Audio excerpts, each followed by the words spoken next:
Mateus 12, 22. Temos falado a cada terça-feira, dentro de cada campanha, sobre os milagres que Jesus tem feito. Temos visto que o milagre em si, ele tem o seu valor, é claro, mas ao redor desse milagre existe todo um conjunto de ensinamento que Jesus nos trouxe e nos traz até hoje, né? Através do fato ocorrido, através do ambiente, das circunstâncias. E você vai observar que tudo que nós vamos falar hoje fala de Cristo.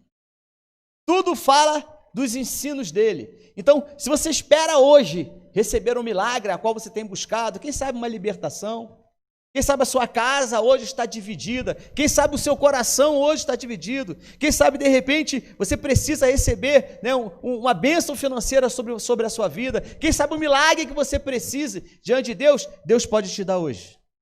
Você crê nisso? Observa que a bênção, ela nunca vem simplesmente através de um único milagre e está resolvido, não. O milagre, ele acontece, mas ao redor dele, como eu falei, tem todo um conjunto de conhecimento, de entendimento. Então Jesus, ao dizer aquelas palavras, ao mandar que a pessoa levantasse, curasse, levantasse, ao dar a ordem para que ela enxergasse, ao dar a ordem para que a mão ressequida fosse curada, a dar ordem para que uma pessoa leprosa fosse curada, tudo ao redor disso existe um grande conhecimento, um grande entendimento, que nós, que somos aqueles que precisamos do milagre, precisamos conhecer. E através desse milagre hoje, observa bem o contexto daquela história, do que está ocorrendo nesse milagre aqui. Jesus estava sendo interpelado, Jesus estava sendo ali colocado contra a parede, diante do grupo religioso de maior influência de sua época, que era chamado farisaísmo, ou os fariseus.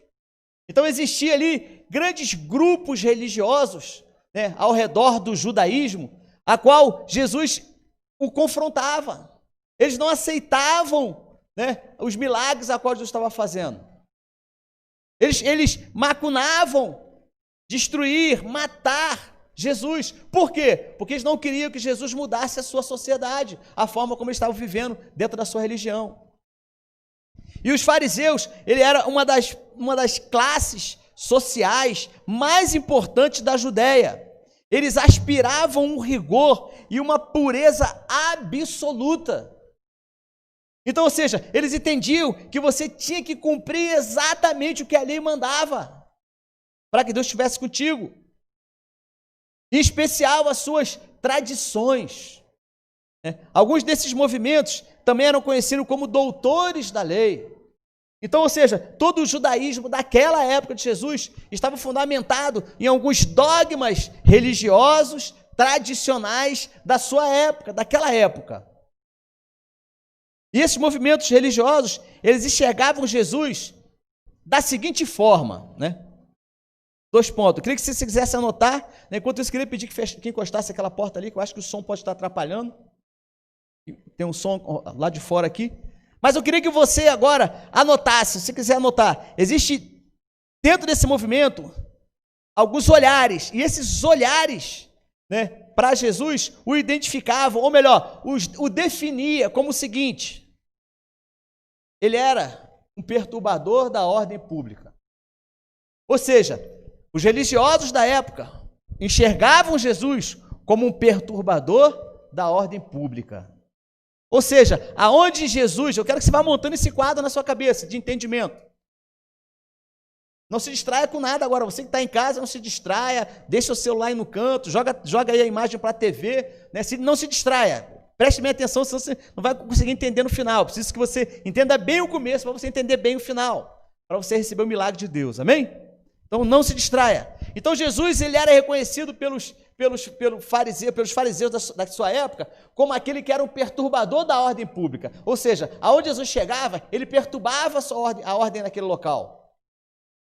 Se aglomerava, a multidão seguia. Então você imagina, a multidão que podia estar trabalhando ou fazendo alguma coisa, deixava seus afazeres para ir atrás de Jesus, aqueles que os fariseus chamavam de curandeiro, que chamava ele de alguém que queria, de mercenário e de perturbador da ordem pública.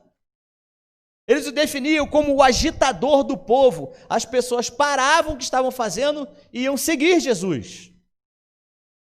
Eles o chamavam, o interpretavam como um anarquista, ou seja, ele trazia uma nova ideologia que se opunha ao ponto de vista deles e de todo tipo de hierarquia. Ele se opunha às ações econômicas locais, né? Lembra do episódio de Pedro, quando foi indagado a Pedro e foi perguntado para ele: você não vai dar imposto? Você não paga, o seu mestre não paga imposto, não? Então, ou seja, isso era uma indagação sobre a economia. Então, Jesus falou: vai lá no mar, Pedro, pega lá o peixe que vier, você tira da boca dele um estátua e paga o meu imposto e o seu. Então, essas questões sobrenaturais aconteciam e se incomodava os religiosos da sua época. Transgressor do sábado. Ou seja, a ortodoxia desses homens era tão séria que eles achavam inviolável o sábado, conforme a lei mosaica. O problema não estava no sábado, estava no que eles faziam no sábado, a ponto de Jesus chegar para um grupo deles e falar: se um animal seu, se uma vaca, um gado, uma ovelha, cair num buraco, lembra que isso se representava, né, a prosperidade financeira deles. Então, eles tinham que vender e comprar animais, então, ou seja, era o sustento deles. E Jesus indaga e fala para eles: vocês estão reclamando de que eu estou curando no sábado, mas se um animal de vocês cai dentro de um buraco no sábado, vocês deixam ele morrer? Porque Jesus, ele se identifica como aquele que é maior, que é superior ao sábado. Na cabeça dos religiosos da época, isso era inconcebível. Por quê? Porque na cabeça daquele povo, tudo que estava no seu estado no dia de sábado não podia mudar. Então, vou dizer, tipo assim, se tinha algo que não estava ligado, no dia de sábado não era para ligar. Ou seja, no dia de sábado, conforme a ortodoxia desse povo naquela época, não se podia fazer nada. Ou seja, não se mudava o estado de como estava aquilo no dia de sábado. Faz isso na sexta e no domingo, mas no dia de sábado não. Jesus vai e faz um monte de cura no sábado. E quando esses religiosos foram indagar Jesus sobre o sábado, ele se diz ser maior do que o sábado. Para os religiosos, isso era uma afronta. Dizer que ele era superior ao sábado, dizendo que o sábado nasceu por causa do homem. Né? O homem, ou seja, ele foi de encontro à ideia que aqueles homens tinham na sua época. Jesus também era conhecido como blasfemador do templo. O que eles tinham mais de sagrado naquela época era o templo, que representava, o que representou durante muito tempo, a presença de Deus na terra. Jesus vai e diz que destruiria aquele templo e em 3 dias reconstruiria. Isso era uma blasfêmia. O local mais sagrado deles, e até hoje existe uma briga por causa disso, né? Ou seja, ele vai e diz que que ele destruiria aquele templo, em 3 dias ele reconstruiria. Isso era uma blasfêmia, em se tratando de algo que era sagrado. Mas o que Jesus estava falando nesse sentido era sobre o seu próprio corpo, que esse templo, aonde Deus habitava, ele iria morrer, mas no 3º dia ele iria ressuscitar. Amém? Mas o povo daquela época, considere, não tinha o Espírito Santo. Eles não entendiam assim. Então, ou seja, tudo o que Jesus estava fazendo era contra a lei, era contra os costumes, era contra a economia. Para pensar numa coisa. 5.000 pessoas com fome. O que acontece? Jesus consagra o pão e o peixe, e o que acontece? Multiplica e dá o alimento para essas pessoas todas. Você acha que os religiosos da época, ou quem mantinha, né, os detentores da cultura da época, da economia da época, não ficava pensando, né, de onde veio essa comida toda? De onde veio o recurso para comprar essa comida toda? Então, ou seja, era um confronto para eles. E agora, Jesus faz o quê? Diante dessa discussão, né, diante desse posicionamento, então vocês já entenderam como é que as pessoas olhavam Jesus naquela época? Agora, Jesus vai no versículo 22, que nós lemos, e cura uma pessoa. Aí observa que lá no versículo 24, a reação deles foi o seguinte: depois dele ver uma pessoa que estava endemoniada, ser liberta. Versículo 24 fala assim, ó: mas quando os fariseus ouviram isso, disseram: é somente por Beelzebu, o príncipe dos demônios, que ele expulsa demônios. Esse aqui, podemos dizer assim, seria o fechamento, né? De se definir quem Jesus era. Ou seja, depois de tudo isso que eu te expliquei, do que Jesus era, do que eles achavam que Jesus era, agora Jesus é identificado como um daqueles demônios, um dos principais demônios que expulsavam outros demônios. Interessante, porque quando eles definiram, quando os fariseus, eles falaram: é somente por Beelzebu, príncipe dos demônios, ou principal dos demônios, que ele expulsa demônios. Eles definiram Jesus como representante de Baal-Zebude. O que era Baal-Zebude? O nome Beelzebu é uma transliteração do nome Baal-Zebude. Então, quando eles falaram, ele expulsa demônio por Beelzebu, eles estavam dizendo, ele expulsa um demônio, na transliteração, por Baal-Zebude. E quando você vai lá estudar sobre Baal-Zebude, ele era conhecido lá no Antigo Testamento como o Senhor das Moscas, como príncipe dos demônios. Ou seja, eles estavam fazendo uma alusão ao deus de Ecrom. Só para você entender um pouco isso. Lá da época de Elias, teve um problema sério com o rei Acabe. Melhor, com o rei Acasias, filho de rei Acabe.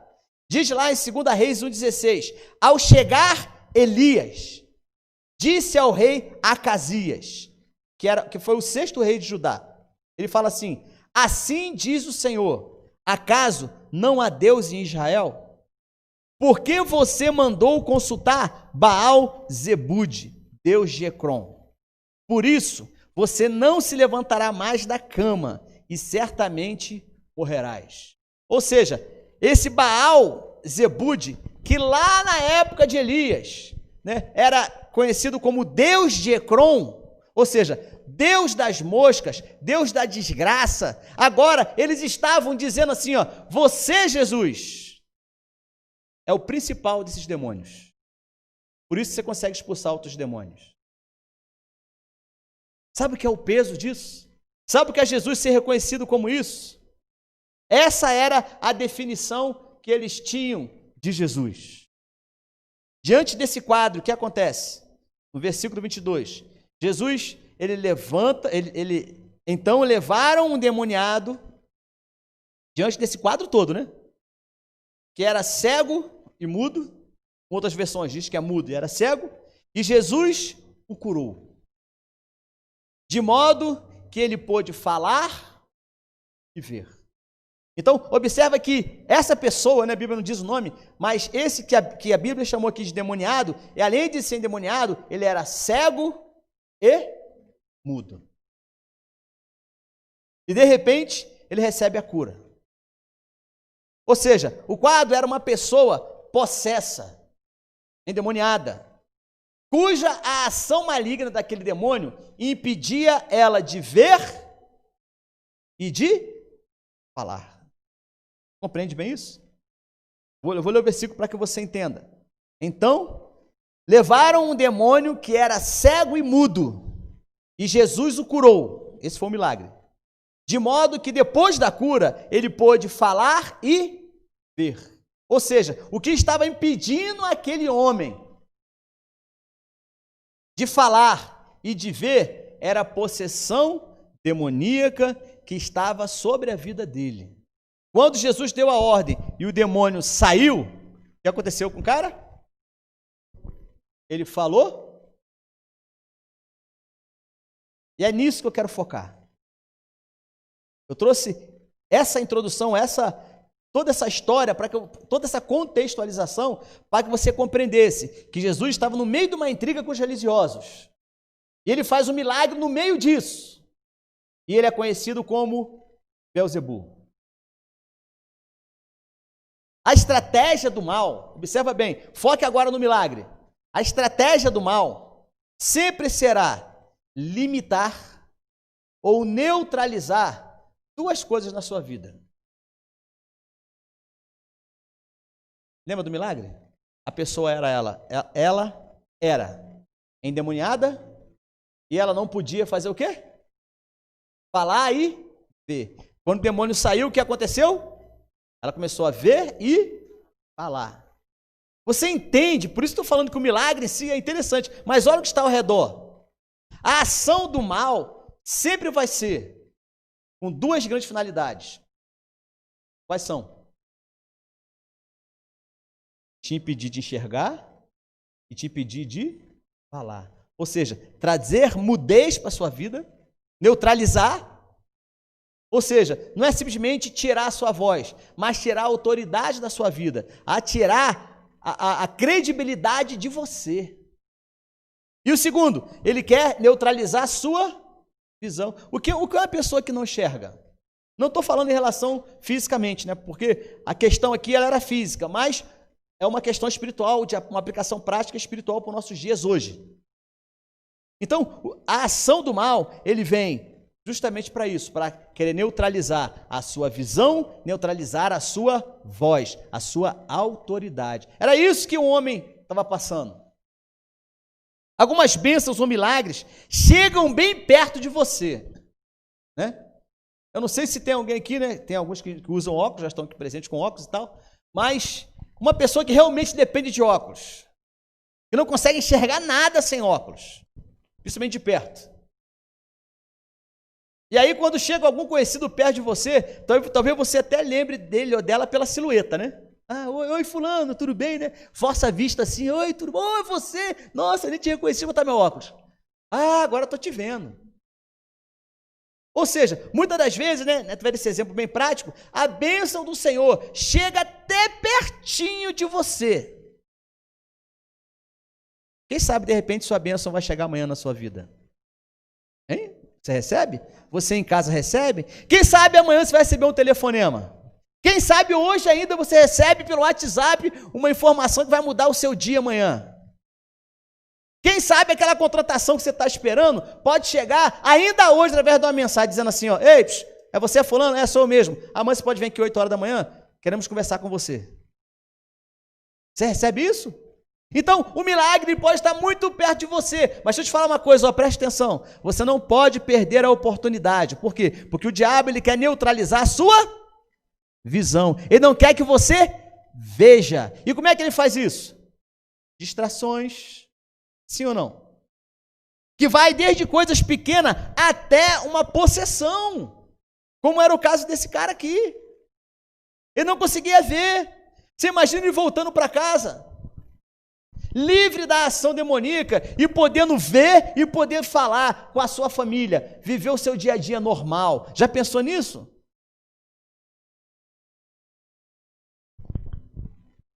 Olha que interessante. Abre a sua Bíblia em livro de Daniel, capítulo 10. Verso 7. Não precisa projetar não, quero que você abra a sua Bíblia aí, ou você anote. Daniel capítulo 10, de verso 7 ao verso 10. Daniel 10, 7 a 10. Olha que interessante isso. Presta bem atenção. Ora,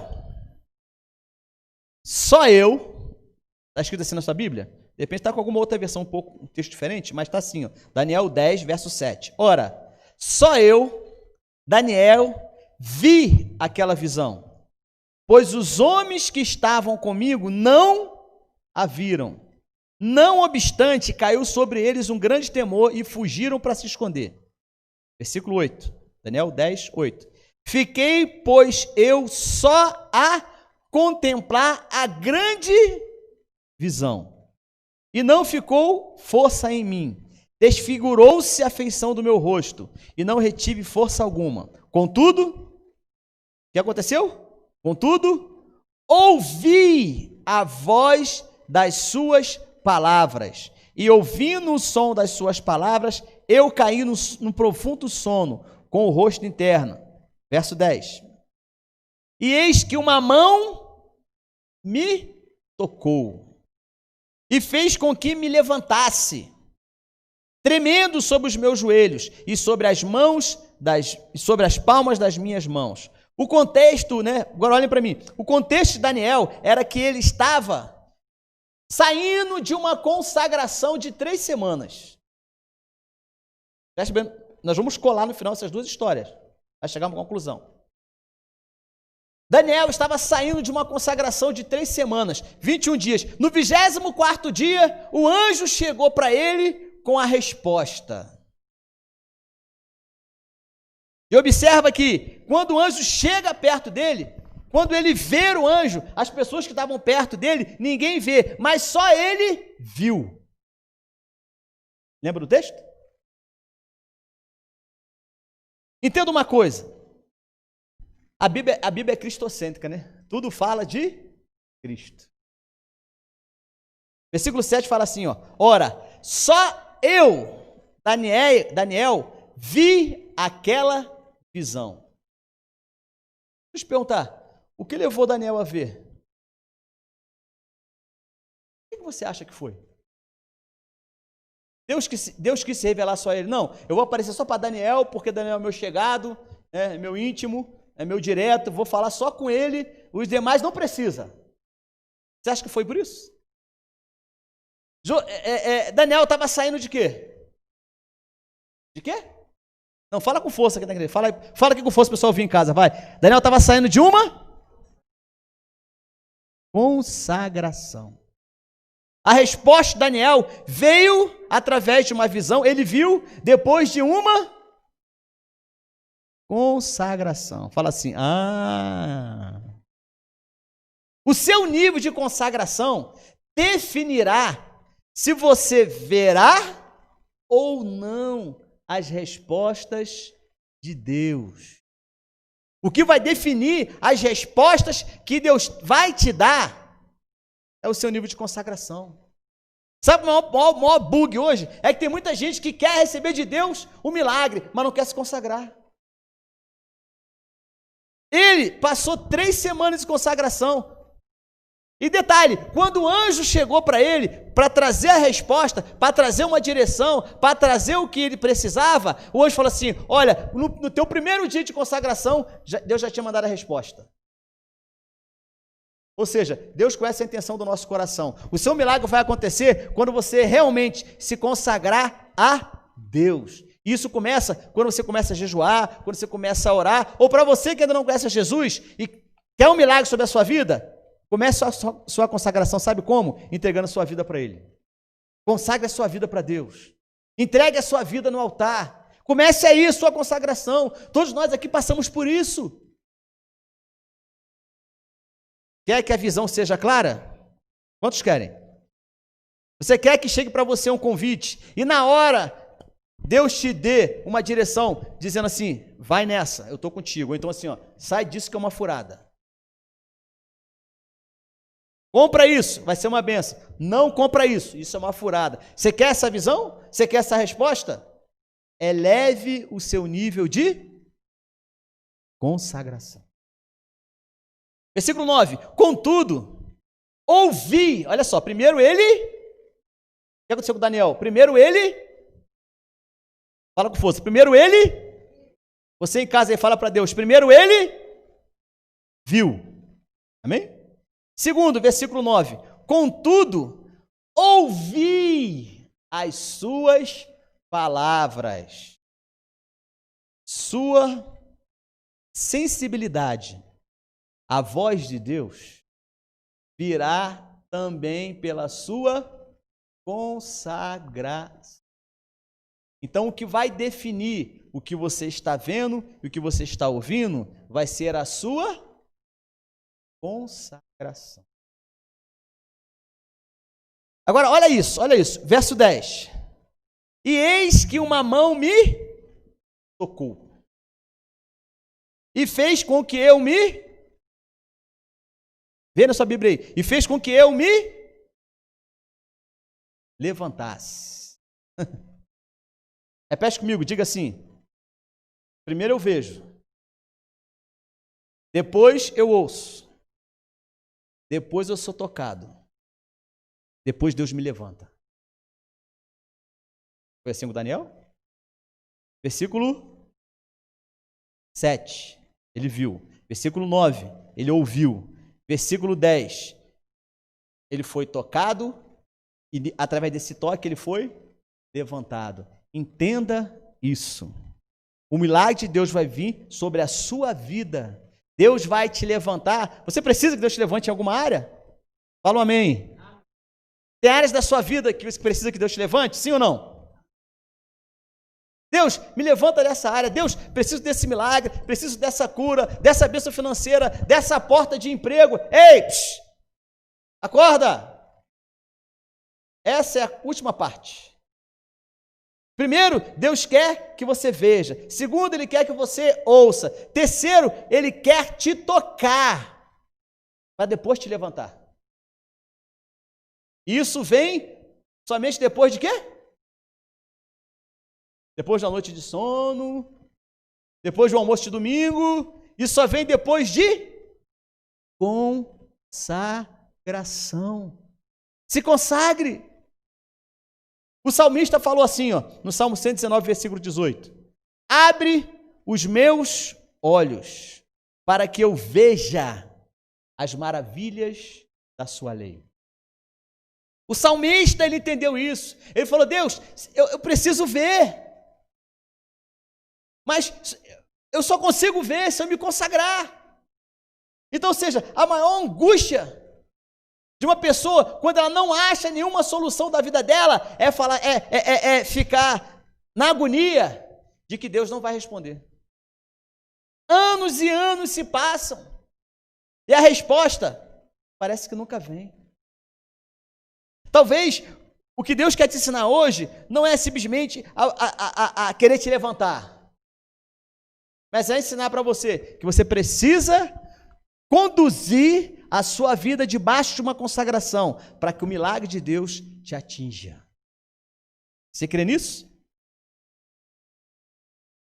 Como é que ficou o estado daquele homem? Quem lembra? Volta lá no versículo áureo, versículo 22. Mateus 12, 22. Enquanto você procura aí. Então, primeiro você vê, depois você ouve, depois você é tocado, depois Deus te levanta. Igual foi lá com Daniel. Como ficou o estado daquele homem, do texto, após ele receber a cura de Jesus? Lá no final do versículo 22. O que aconteceu com ele?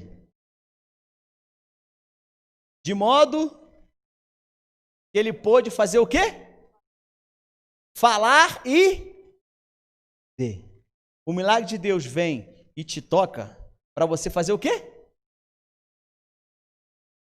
Para que você enxergue. Para que você ouça. Qual foi a última coisa? Qual foi a última coisa que Deus fez com Daniel? Foi o quê? Levantar. Então, presta bem atenção nisso. Deus manda te dizer: se levante hoje. Volte a falar e volte a enxergar. Mas quem vai definir isso vai ser o seu nível de consagração. Você quer que Deus te levante? Sim ou não? Você quer voltar a ver? Sim ou não? Consagre. Deus te visita hoje, e hoje Ele abre os seus olhos, assim como o salmista falou. Deus, Ele está abrindo os seus olhos hoje, para que você compreenda, assim através desse exemplo de Daniel, assim como através desse exemplo desse homem. Você lembra que lá em 1 Reis, né, tem um episódio que fala justamente sobre isso? Estava lá o profeta dormindo tranquilo, né, bem cedo pela manhã, e aí está lá Eliseu tranquilo, aí de repente o seu moço lá, vai lá, olha pela janela e vê o quê? O inimigo. O inimigo, tipo assim, vamos morrer. Ele vai lá, acorda o profeta, acorda, desperta, você está dormindo, olha, vamos morrer, o inimigo está aí, cercou o morro todo. O profeta faz como? Cara, vem cá. Abaixa aqui, abaixa aqui. Deixa eu orar por você e consagrar sua vida aqui. Deus, tu sabe o nível de consagração desse homem. Abre os olhos dele para que ele veja. E ele ora. E o que o moço faz? Mudou alguma coisa? Ficou verde de olho? Ficou azul? Não. Ele vira para o seu moço e fala assim: agora, vai lá e olha de novo. Quando ele vai lá e olha, o que acontece? O que ele vê? O exército de Deus, os anjos do Senhor, protegendo ele. Deixa eu te falar uma coisa, ele volta para o profeta e fala o quê? Aí, é nós. Somos muito maiores e muito fortes do que o inimigo. Deixa eu te falar, esse é um milagre que você precisa ver na sua vida, porque às vezes você só está vendo a dificuldade, as crises, e Deus quer te levar a que os tampando seus olhos caiam e você enxergue. Lembra do outro cara que passou por isso? Lá em Atos capítulo 9? Estava lá o cara vindo tranquilo, de repente tem um encontro com Jesus. A vista dele escurece. Ele vai para a casa do profeta e lá no versículo 17 de Atos 9 fala assim: irmão Saulo, o Senhor Jesus lhe apareceu no caminho e enviou-me para ir até você, né? E imediatamente ele orou para Paulo. E o que aconteceu com Paulo? Está aqui no versículo. E imediatamente algo como escamas caiu dos seus olhos e Saulo pôde ver tudo novamente. Ele se levantou daquele lugar e ele foi ser batizado. Preste atenção.